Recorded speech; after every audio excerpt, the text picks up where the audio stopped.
أعوذ بالله من الشيطان الرجيم. بسم الله الرحمن الرحيم.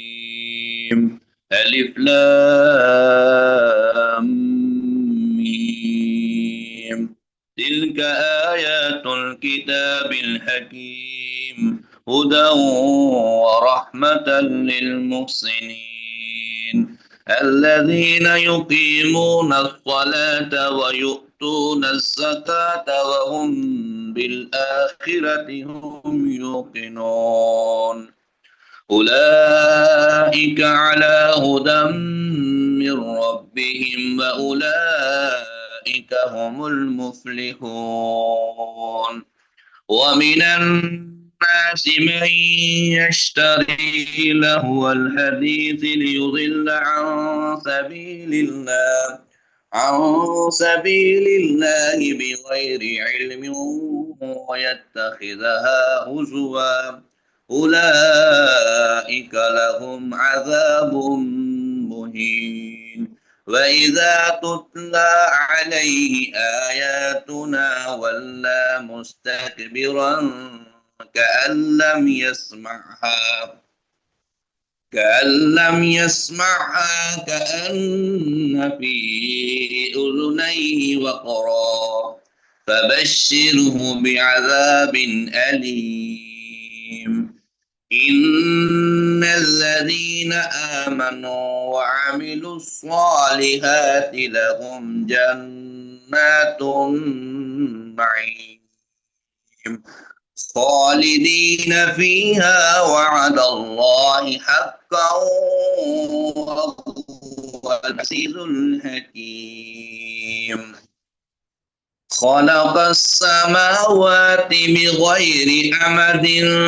ترونها وألقى في الأرض رواسي أن تميد بكم وبث فيها من كل دابة وأنزلنا من السماء ماء فأنبتنا فيها من كل زوج كريم. هذا خلق الله فأروني ماذا خلق الذين من دونه بل الظالمون في ضلال مبين.